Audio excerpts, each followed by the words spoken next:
Hello everybody and welcome to my YouTube channel, Art Classes My Way. Today's video we are going to be putting some charms. They will be unremovable charms on our bracelet here. If you even want to call them charms, you can call them dangles, what have you. And these charms, in order to put them on this piece, a lot of the times we're not dealing with steel. At least I know I am. Definitely not, because I have a nickel allergy. So because I am using this softer metal such as copper, I find that it is a lot safer to make charms that cannot be removed and have a continuous close on them. And so that is what I'm going to show you guys how to do. So I got myself a good length of wire. It's just scrap wire I have left over from other projects. I couldn't tell you what gauge it actually is at the moment, and I'll admit right now I'm feeling a little lazy, so I'm not going to be telling you. And we're going to take this wire and we're going to cut a fair length of it. Now there's going to be a lot of charms going on in this piece, so I probably will end up using all of that. And so we can see this guy here. And I'm going to go ahead and take this wire, this length that I've cut, it's probably about a foot or so. And I'm going to go ahead and create a little head pin, as you can see, with a little tail on it. And then I'm going to take this tail and go ahead and wrap it around. So in the future, if somebody wanted to add additional charms to this guy, they do have that little hoop that they can do it with their pre-bought charms. Trying to force it over with my nails here.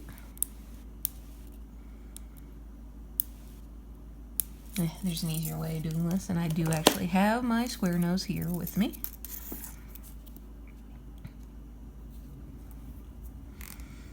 Slide it forward nice and tight, and then just chomp, chomp, chomp, chomp. And that laid him right down. All right. That makes a nice little end piece, end cap there. I'm going to take my beads, and I like putting a flat bead like this on the bottom of a bead like this. It feels like it's finished.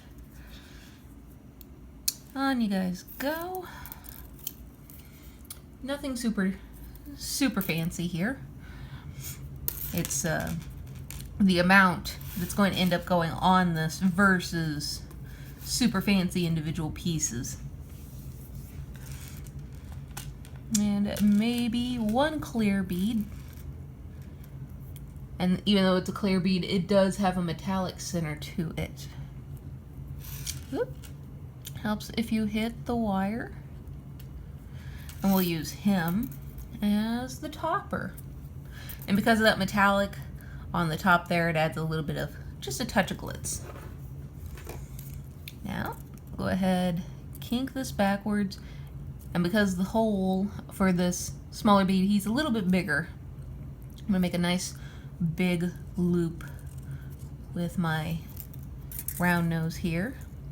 Make it hard for him to engulf anything. And now, let's see here. So, I'm going to basically find center, which is going to be that guy. And if you wanted to, I'm going to put it on off to one side here. If you wanted to, you could mark that guy with a Sharpie, so that way you don't have to find center every single time. I'm going to slide him in. And then I'm going to grab it with my round nose, that big loop that I put in here. Close up that and wrapping 1, 2, and 3. 3 nice and tight.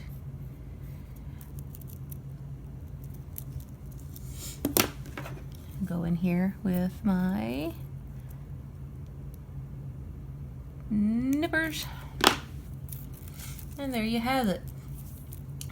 Now it cannot be removed without undoing everything here. but it also can't just accidentally fall off because of the copper being so soft, being a softer metal. So it's fairly nice and on there, barring that, you know, nobody intentionally tries to destroy it. And we will continue. And it's just like last time. Select yourself a length, go around, kink back, and then wrap your tail around the body.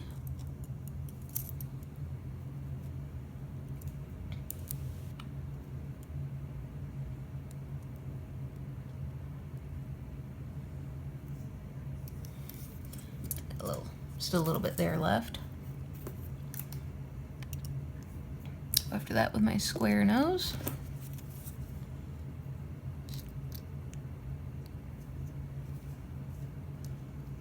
There you go. And same as before. Now I can change up how this goes on, but I would, doing something like that, I would put 2 on like this, and then the next 2 would be different but the same as each other, and then alternate back and forth.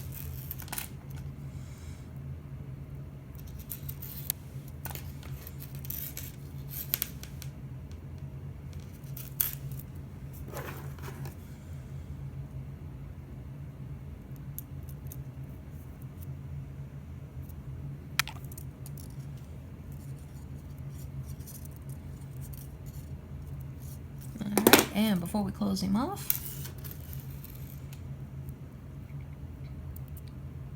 on the other side of center here,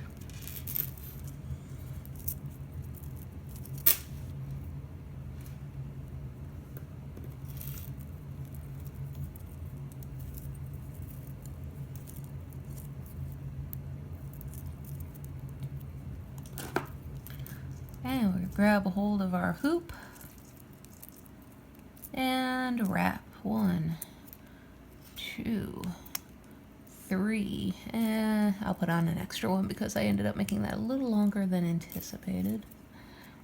All right, cut him off nice and short, and there you go.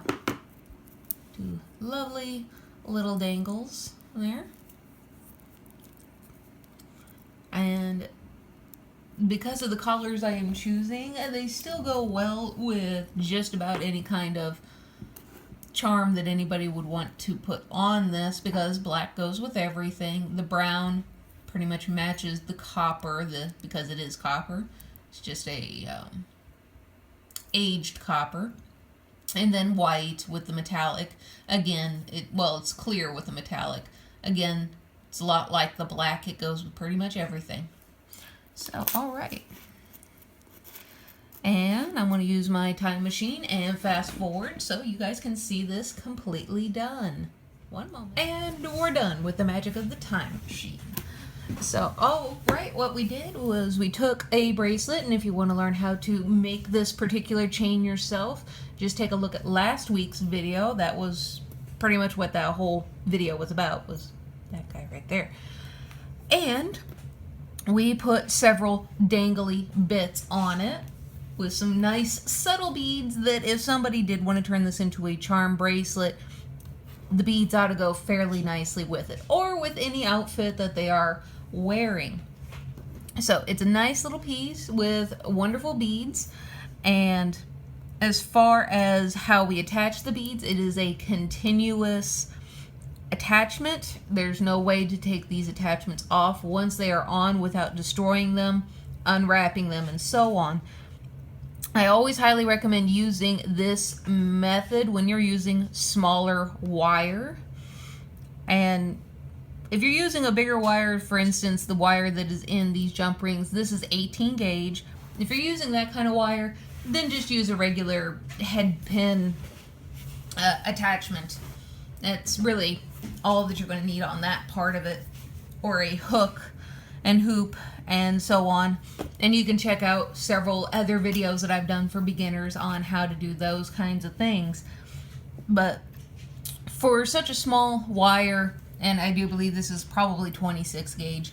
I recommend doing continuous attachments, and I use this especially for very small dainty earrings as well. And these are the tools that we used, and this guy's pretty much optional if you are confident in continuing your wrap and getting your little tail down after you're done wrapping it around the body of the wire.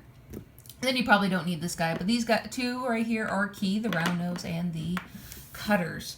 So I hope you guys enjoyed that little video, just thinking of some different things that you can do with your chains that you make. Please like, subscribe, and comment. Commenting is very important. Let me know what you want to learn. Otherwise, I just make this stuff up. This is supposed to be art classes your way. You teach, you tell me what you want me to teach. I hope you all had a wonderful time, a wonderful day, and please come and hang out with me next time. Bye!